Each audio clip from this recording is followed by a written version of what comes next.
Does the federal government have lawful authority to make any restrictions on our guns and ammunition? No. Most people assume that they do, since that's what the federal government has been doing. But they don't have lawful authority. I'll show you. Let's look first at when the federal government started restricting firearms. It was in 1927 when Congress banned the mailing of certain weapons. We went from 1776 to 1927, 150 years after our founding, when Congress decided we better start disarming the American people. Remember, the progressives had taken over the federal government by this time. In 1934, the federal government started regulating gangster weapons. In 1938, Congress told gun dealers they had to get a federal firearms license and maintain records of the names and addresses of persons who bought firearms. Restrictions on gun ownership have increased, and we now have a president and powerful political forces who want to disarm us entirely. So what are we going to do about it?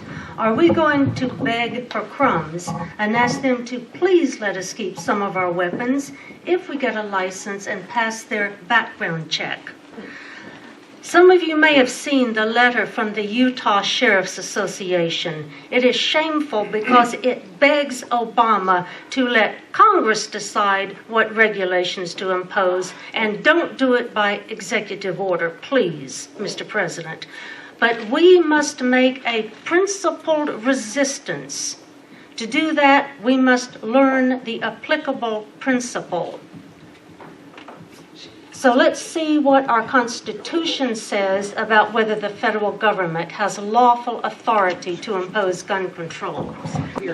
Now here is an interesting but little known fact about our Constitution. It is one of enumerated powers only. When we, the people, ordained and established the Constitution, we created the federal government. It is our creature. We are the creator. It is the creature. It is not our master. That's right. We listed, itemized, enumerated every single power we delegated to the federal government. That's why the Constitution is so short.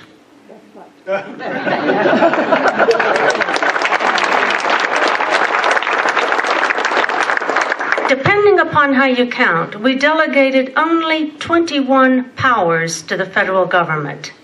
The powers we delegated to Congress over the country at large are listed primarily at Article 1, Section 8, Clauses 1 through 16. So where in the Constitution did we, the people, delegate to our creature authority to restrict? Nowhere. We never gave the federal government that authority. It becomes so simple, easy, and clear when you just look to the Constitution. So, all laws made by Congress, all rules of the Bureau of Alcohol, Firearms, and Tobacco, any and all executive orders which purport to restrict firearms, and any and all Supreme Court opinions which purport to restrict firearms are all unconstitutional as outside the scope of the powers we delegated to our creature in this Constitution. Now let's talk about the right of self-defense. Our natural right to defend ourselves, our families, and our communities from attack is as old as human history. The Declaration of Independence at the second paragraph says our rights come from God. And it is God who gave us the right to defend ourselves with lethal force if necessary.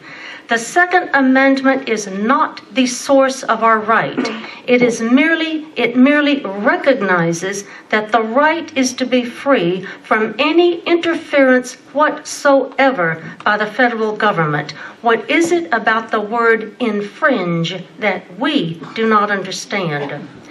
Our framers were all for an armed American people. They understood that arms are our ultimate defense in the event the federal government oversteps its bounds.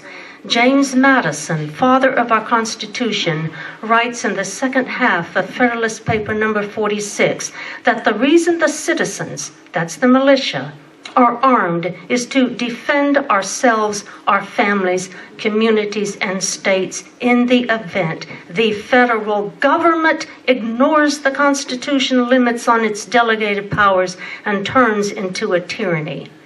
Now let's look at the early days of our republic. Our framers thought a heavily armed citizenry was a wonderful idea. I'll give 3 examples proving this.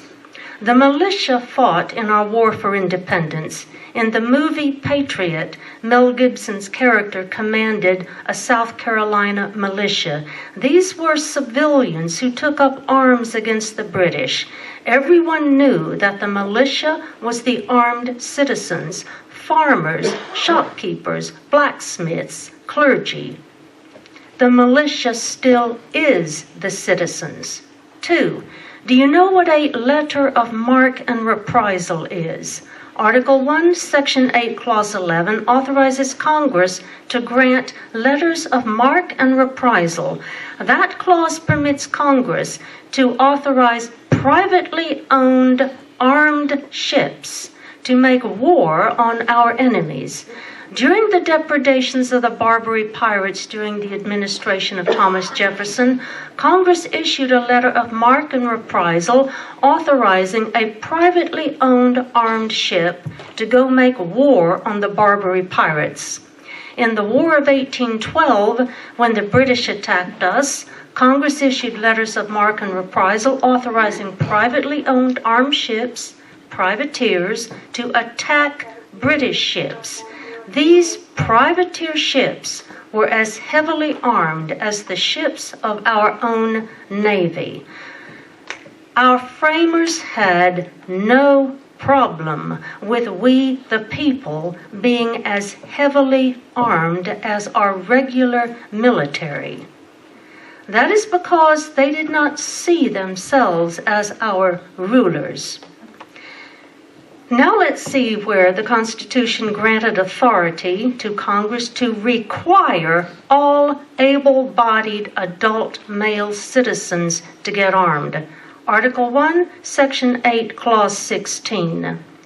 Pursuant to that clause, in 1792, Congress passed the Militia Act of 1792. This act required all able-bodied male citizens, except, of course, for federal officers and employees, between the ages of 18 and under 45, to buy a rifle, ammunition, and report for training in their local militia. As Section 1 of the Militia Act of 1792 shows, the militia is the civilian citizens. So our framers thought it such a fine idea that the American people be armed that they required it by law. And they contemplated an American people who were so heavily armed that they could be privateers and wreak vengeance on our enemies under letters of marque and reprisal. That is the Constitution our framers gave us. That is the Constitution we still have. Now we must invoke it. There are ominous signs all around us. Why are Obama and his henchmen trying to disarm us? What was the leading cause of unnatural death in the 20th century? Governments murdering their own people, democide. Soviet Russia, Nazi Germany, Communist China, Cuba, Cambodia, North Korea, all over the world, communist and fascist and Islamic dictatorships murder their own peoples by the tens of millions. And do not think that that isn't coming this way. Obama's buddy Bill Ayers sat around with his Weather Underground cohorts planning how to kill 25 million Americans, and I'm sure the number is much higher now. But before they round us up and take us away to the extermination camps, they must disarm us. That is what is going on.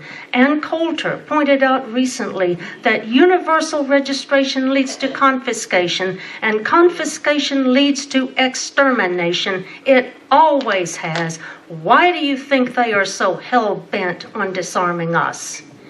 If the federal government has slingshots, all we need is slingshots. If the federal government has muskets, all we need is muskets. But if the federal government has fully automatic weapons and hollow points, and all we have is muskets, we will be murdered by the tens of millions. To those who believe that the federal government should have a monopoly on force, read the second half of Federalist Paper number 46, written by James Madison, father of our Constitution. The purpose of armed citizens is to fight the federal government if the need arises. So let us have no more talk of reasonable restrictions and background checks imposed by the federal government. When you fight the dragon, are you going to cut off its head, or are you going to beg permission to trim its claws? When you are drawing the line in the sand, where are you going to draw it? Are you going to agree to some infringements by the federal government? Or will you draw the line at the Constitution, which says the federal government may not impose any restrictions? We should be nullifying, ignoring all federal laws and rules restricting guns and ammunition. Ignore them. We must cut the head off the dragon and draw the line at the Constitution. Now, this is a charming essay, The Coming Day of Burned Barrels and Blessings. It was posted on survivalblog.com by James Wesley Rawls. Now, he is a manly man. He proposes we set aside a day where all the gun dealers bring their records of firearm sales, their federal firearms licenses, their ATF rule books, and all other such unconstitutional stuff to their local town square where burn barrels will be set up, and they will burn it all. Rawls plans to wear a Guy Fawkes mask. The movie V for Vendetta tells you all about Guy Fawkes, and suggests that everyone else wear a mask also. On the same day, the dealers will wipe their computers clean of all such records, claiming, if asked, that they were forced to do so by masked men carrying guns. And remember, the federal government has no lawful authority to make any restrictions or infringements throughout the country on our right to keep and bear arms. Now I have a few words for all state and county officers about their oaths of office.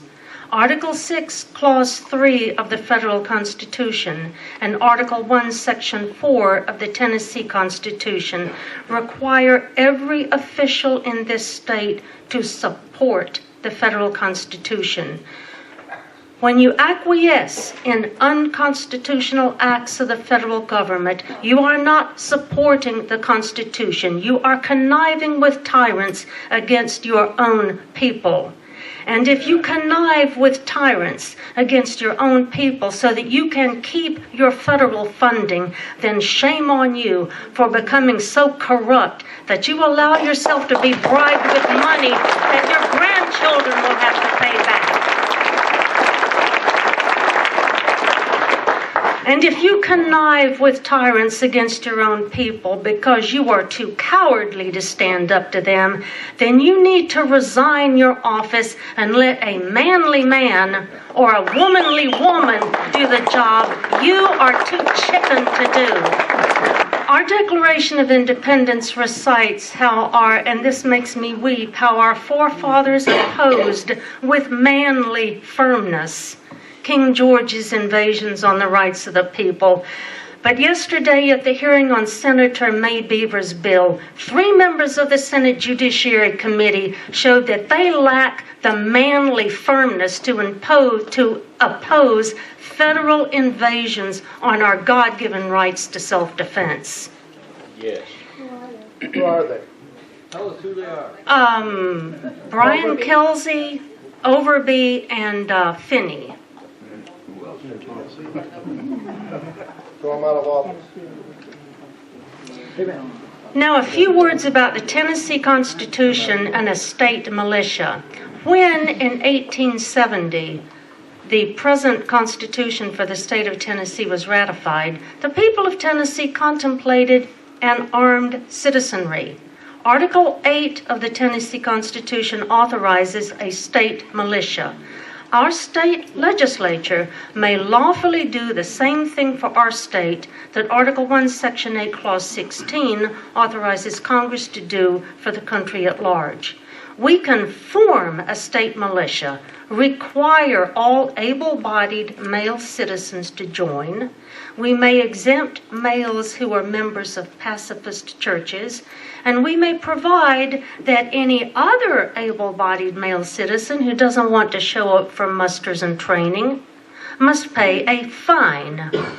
Article 1, Section 28 of the Tennessee Constitution says that no citizen of this state shall be compelled to bear arms, provided he will pay an equivalent to be ascertained by law.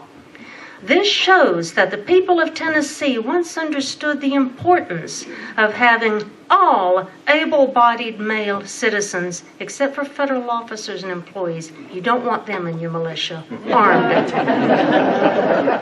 Anyone who was not willing to take up arms in defense of this state could be fined. Yet Senators Kelsey, Overby, and Finney on the Senate Judiciary Committee aren't willing to lift a finger to prevent the federal government from disarming us entirely. What we need is some of that manly firmness Thomas Jefferson wrote about in the Declaration of Independence. And now I have a dire warning about the Second Amendment. Our misplaced focus on the Second Amendment as being the source of our right to keep and bear arms is a looming disaster. I'll show you how judges on the Supreme Court look at this. Article 3, Section 2, Clause 1 gives federal courts judicial power over all cases arising under this Constitution.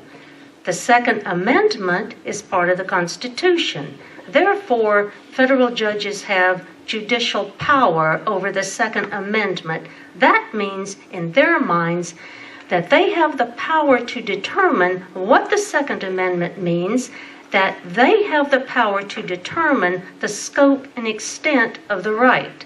That's what they believe.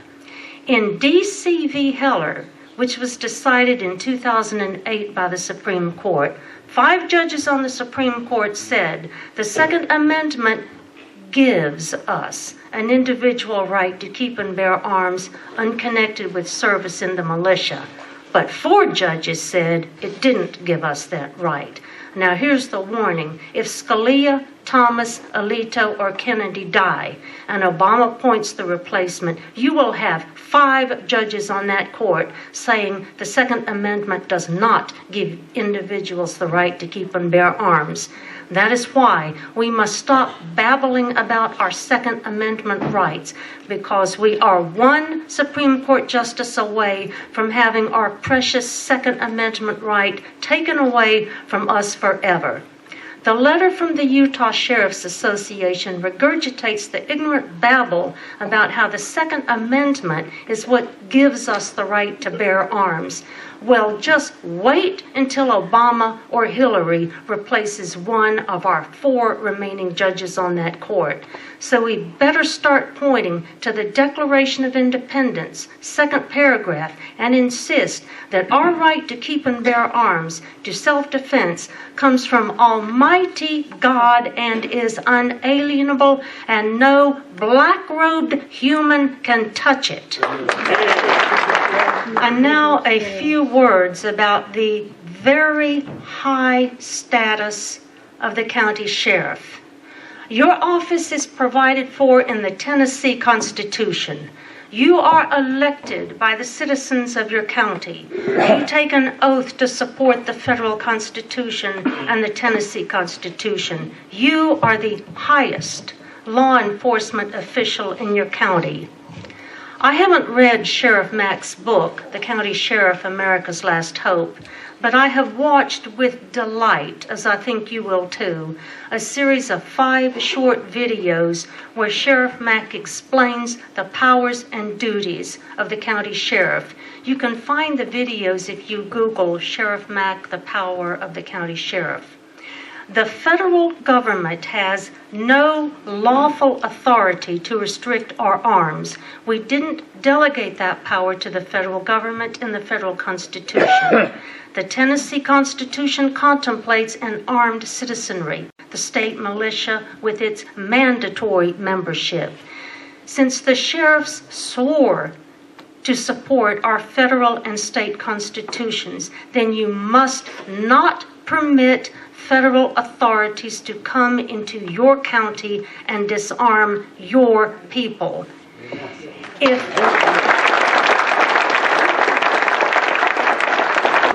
If our lace panty wearing Tennessee state legislators refuse to stand up with manly firmness to the lawless acts of the federal government as they attempt to disarm us, then our sheriffs really are our last hope. But you are not alone. You have the specific statutory authority, Section 38-3-102, to form your own posse with as many men in your county as you think proper. Sheriff Mack said he had 125,000 armed men in his posse. This is how you defend your people in your county in the event the federal government invades your county and attempts to disarm your people. In closing, a warning about the despicable business of federalizing the county sheriffs and the Tennessee State Highway Patrol. When Obama ran for office, he said he wanted a civilian national security force, which is, quote, just as powerful, just as strong, just as well funded as the military, end quote. Why does he want a civilian national security force? I'll show you.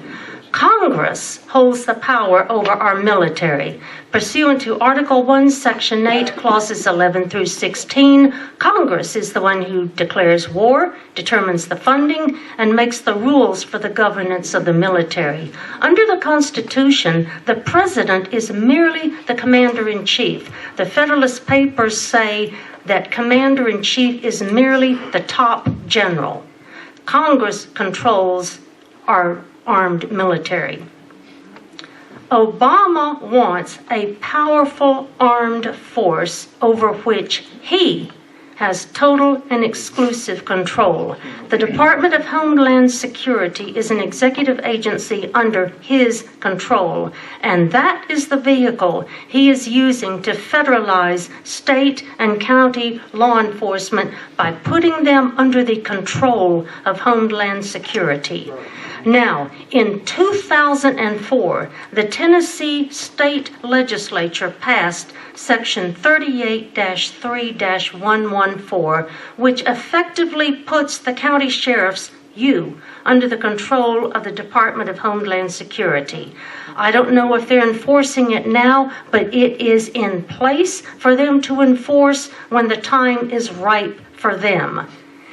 This is the department which published the memo saying that veterans, Bible-reading Christians, people who talk about the Constitution, people who oppose abortion, and people who support gun rights are dangerous to the federal government. We need to get Section 38.3.114 and the parallel provision for the State Highway Patrol repealed this session. And if our panty-waist legislators don't repeal it, then just ignore the damn thing. Don't take any money from the federal government. You don't need federal money to arm your posse. The members of your posse, as manly men, should arm themselves. Thank you.